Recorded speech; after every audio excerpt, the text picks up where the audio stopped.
Sister. Tess. Chapter 1. I wept and I wailed when I saw the unfamiliar land. Empedocles of Agragas. A spark flew, spiraling upward from the massive frame of the new Port Authority building. Its fiery light winked out against the heavy plastic pane that separated the deep pit of the construction bay from the temporary spaceport offices.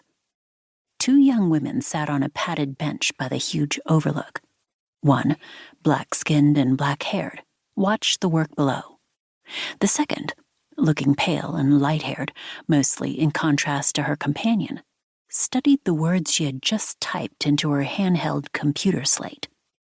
She frowned. "What are you writing, Tess?" asked the first, turning back to her friend. Then she grinned. "Sweet goddess, what language is that in?" Tess tapped save and clear, and the words vanished. "Just practicing." She shrugged. "That was late American English. It's only about 300 years old, so you could probably puzzle it out given time. I built in a translation program. Here's how the same thing would look in classical Latin." Words appeared again. Ophiochi sai. The letters shifted to a fluid script. And here's court Chapalil, formal Chapalil, and colloquial inscribed Chapalil. You'll notice how the glyphs differ in written form only in the tails and in the angling of the curve. You are nervous, aren't you? What if the captain refuses you passage?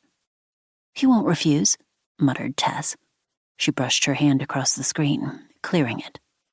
"And Steward-class Chapalil, of course, has no inscribed counterpart at all, so I've transcribed it into Anglais characters. What do you think, Soj? It's an act of rebellion, you know, for stewards to write."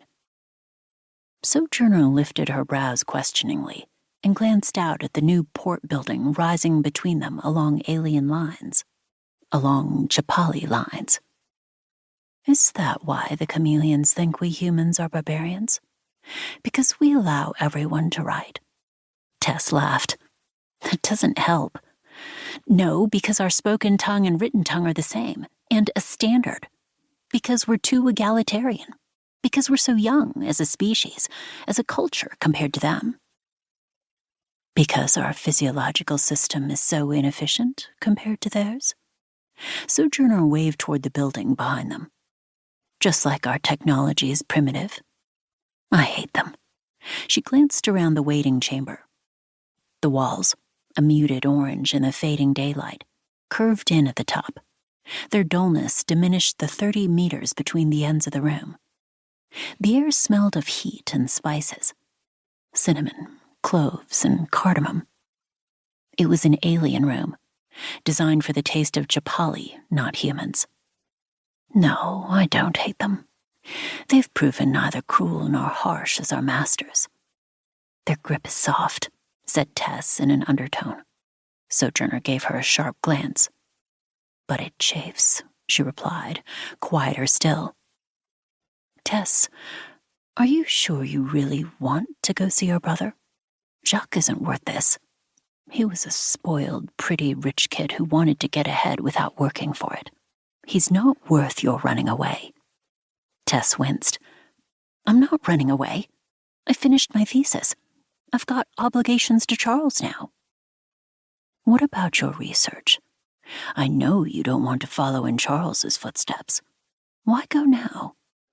Soj, leave be. The force of her comment silenced both of them. As if I could follow in his footsteps anyway, Tess murmured finally.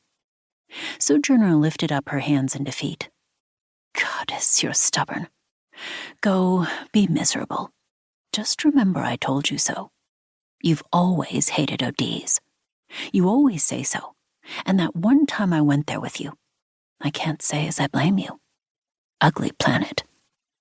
It wasn't before the Chapalil got through with it, said Tess, so softly that Sojourner did not hear her. A chime rang through the room. A seam opened out of orange wall to reveal a nondescript man in police blues. His shoulders shrugged in an exaggerated sigh when he saw them. "Office is closed," he said, obviously used to saying that phrase frequently, "and it's off limits to humans at all times."